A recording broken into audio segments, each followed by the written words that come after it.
Assalamualaikum warahmatullahi wabarakatuh. Halo teman-teman semua, kami dari kelompok 4 akan mempresentasikan hasil diskusi dari kelompok kami mengenai Ostage Test. Nah, sebelumnya perkenalkan, nama saya Dewi Sinta Rahayu, NPM 1913024007. Di sini saya akan menjelaskan mengenai taksonomi, anatomi, sistem organ, dan juga fun fact pada ikan lele. Urutan takson pada blue catfish, Kingdom Animalia, Phylum Chordata, kelas Actinopterygii, Ordo Siluriformes, famili Ictaluridae, genus Ictalurus, spesies Ictalurus furcatus. Selanjutnya, anatomi dari ikan lele. Ikan lele memiliki mulut, esofagus, lambung, usus sebagai alat pencernaan. Kemudian ada jantung sebagai alat pemompah darah ke seluruh tubuh. Kemudian ada insang untuk bernafas dan juga ada organ arboren sebagai alat pernapasan tambahan. Selanjutnya ada hati sebagai untuk memecah lemak. Kemudian ada empedu sebagai penyimpan cairan untuk tubuh. Nah, selanjutnya ada gonad sebagai alat pembentukan kelamin. Selanjutnya, sistem organ pada ikan lele. Yang pertama, sistem pencernaan. Ikan lele, proses pencernaan pada ikan lele dimulai dari mulut. Makanan masuk ke dalam mulut, kemudian menuju ke esofagus, kemudian ke lambung untuk ditampung, kemudian diserap di usus, dan kemudian menuju ke rektum dan dikeluarkan melalui lubang anal dalam bentuk feses. Yang kedua, sistem pernafasan. Sistem pernafasan pada ikan lele terdiri dari insang dan juga organ arboren yang merupakan organ tambahan dalam sistem pernafasan. Yang selanjutnya yaitu fun fact pada ikan lele. Yang pertama, ikan lele berperan dalam memperbaiki kualitas air yang tercemar. Yang kedua, ikan lele merupakan ikan nokturnal. Yang ketiga, ikan lele memiliki organ sensori di sepanjang tubuhnya. Nah, yang terakhir, ikan lele mampu menghasilkan telur sebanyak 2.000 sampai 21.000. Selain itu juga ikan lele memiliki banyak kandungan gizinya. Halo, perkenalkan nama saya Anissa Mulyani, NPM 191302405. Di sini saya akan menjelaskan mengenai taksonomi, anatomi, sistem organ, dan juga fun fact tentang ikan nila. Untuk mengetahui spesies ikan nila yang saya teliti, saya menggunakan bantuan dari aplikasi Seek Animal by iNaturalist. Di sana terdapat taksonominya, yaitu Kingdom Animalia, Phylum Chordata, kelas Actinopterygii, Ordo Perciformes, famili Cichlidae, genus Oreochromis, dan nama spesiesnya yaitu Oreochromis niloticus. Kemudian anatomi dan sistem organ ikan nila. Yang pertama yaitu anatomi eksternal. Terdapat 3 bagian yaitu caput atau kepala, truncus atau badan, dan cauda atau ekor. Yang pertama yaitu caput atau kepala, terdiri atas mata, mulut, hidung, dan tutup insang atau operculum. Yang kedua yaitu bagian truncus atau badan, terdiri atas linea literalis atau disebut juga dengan gurat sisi. Kemudian skoma atau sisik bertipe ctenoid. Sisiknya yaitu yang pertama yaitu pinna abdominalis atau sirip perut, yang kedua yaitu pinna dorsalis atau sirip punggung, pinna pectoralis atau sirip dada, dan juga pinna analis yaitu sirip dubur. Lalu bagian badan juga terdapat anus. Kemudian yang ketiga yaitu cauda, bagian ekor. Terdiri atas pinna caudalis atau sirip ekor yang bertipe homokersol. Kemudian yang kedua yaitu anatomi internal, terdiri atas branchia atau insang, jantung, ginjal, hati, lambung, usus, kelenjar kelamin, dan juga limfa. Berikut beberapa fun fact mengenai ikan nila. Yang pertama, ikan nila merupakan ikan omnivora, yaitu dia pemakan hewan dan juga tumbuhan. Tetapi kebanyakan ikan nila, ia memakan tumbuhan, sehingga kebanyakan orang mengenal bahwa ikan nila merupakan ikan yang herbivora. Kemudian yang kedua yaitu ikan nila dapat dipelihara dengan ikan jenis lainnya. Lalu yang ketiga yaitu ikan nila memiliki kandungan gizi dan nutrisi yang sangat baik. Perkenalkan, nama saya Bebe Olivia Alianda, NPM 1953024005. Jadi, taksonomi ikan mas Kingdom Animalia, Phylum Chordata, kelas Actinopterygii, Ordo Cypriniformes, famili Cyprinidae, genus Cyprinus, spesies Cyprinus carpio.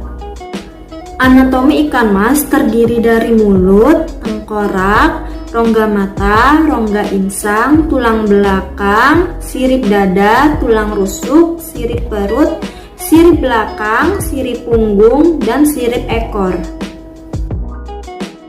Sistem organ pernapasan pada ikan mas itu mempunyai tutup pelindung pada insangnya yang disebut dengan operculum. Nah, fungsi insang ini adalah untuk mengekstrak oksigen yang ada di dalam air dan mengeluarkan karbon dioksida, lalu sebagai alat ekskresi, lalu sebagai penyaring makanan, alat pertukaran ion, dan sebagai alat osmoregulator.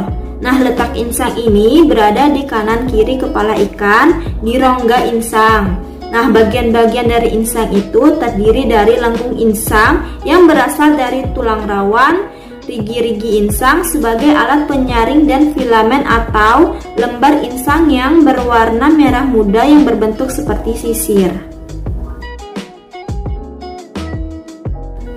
Sistem pencernaan pada ikan mas itu terdiri dari saluran pencernaan dan kelenjar pencernaan.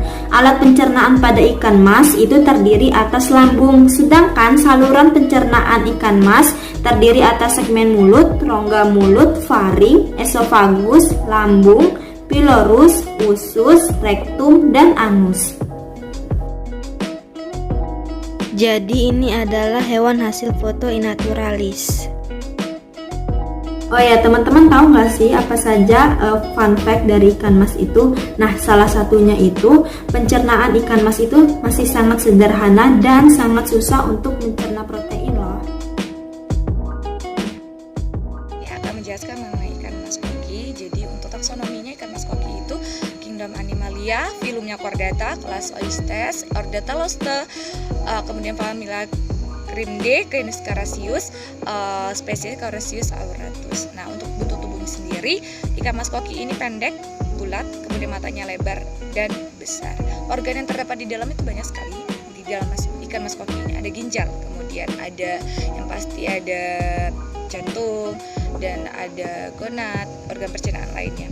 Kita akan bahas yang pertama adalah mengenai sistem pencernaan terlebih dahulu. Untuk sistem pencernaannya, ikan mas koki ini terdiri dari mulut, faring, laring, usus, kantong empedu, liver, pankreas, dan anus.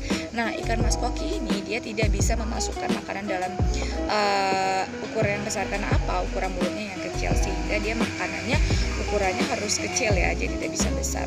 Cara memasukkan makanannya bagaimana? Dengan bantuan otot tebal yang ada di bagian atas mulutnya itu ya. Jadi nanti makanan akan terdorong ke dalam.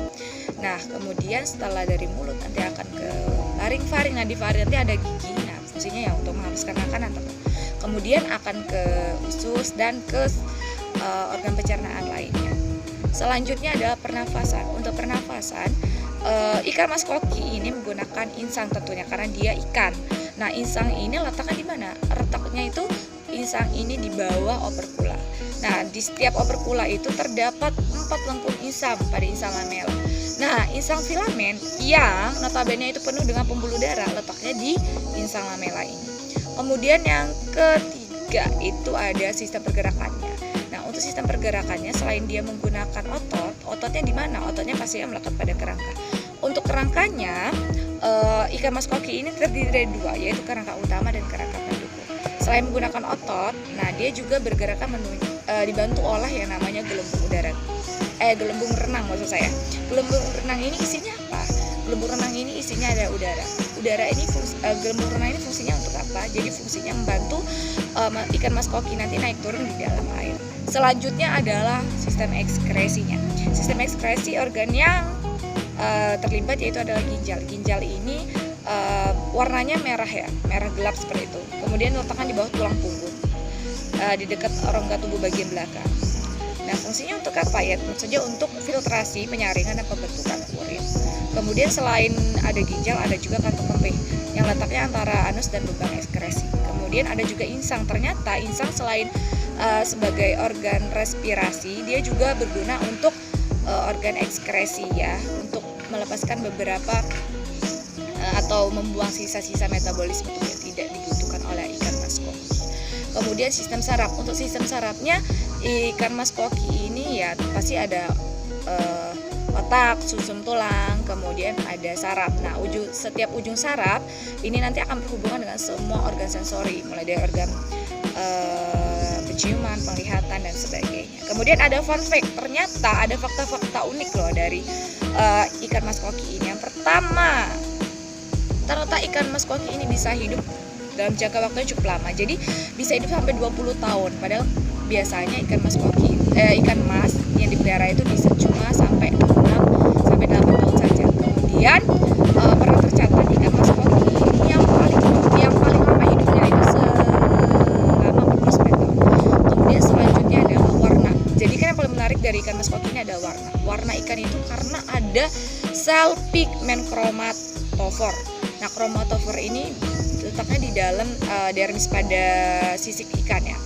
Nah, ternyata warnanya ini bisa dipengaruhi loh. Ada beberapa pengaruh. Yang pertama itu ada pengaruh sinar atau cahaya lah.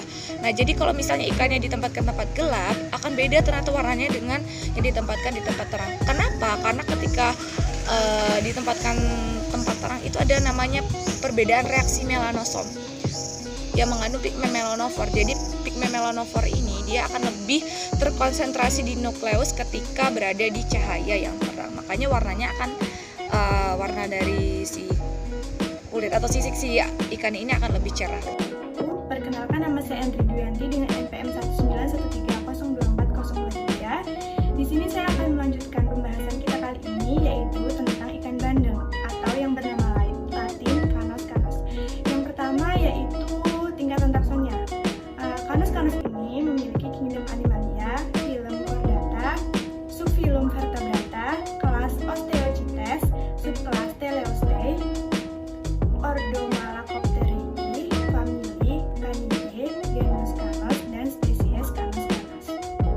Selanjutnya kita akan membahas tentang anatomi ikan bandeng. Nah, di sebelah sini saya akan menyampaikan gambar tentang anatomi ikan bandeng. Nah, sebenarnya ikan bandeng ini anatominya tidak jauh dari ikan-ikan lainnya. Secara garis besar, organ ikan bandeng yang dapat diamati itu seperti otak, limpa, gonad, alat pencernaan, ginjal, gelembung renang, jantung, dan hati. Di dalam rongga ikan bandeng terdapat organ-organ ginjal, gelembung renang sebagai pendeteksi kedalaman air serta limpa. Namun kadang-kadang limpa ini susah untuk diamati sebab limpa dalam beberapa kesempatan terhalang oleh lemak.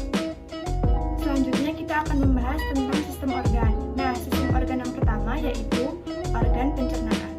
Nah, organ pencernaan ini berawal dari makanan masuk ke rongga mulut melalui faring, tertelan masuk ke esofagus, kemudian menuju ventriculus untuk mulai dicerna.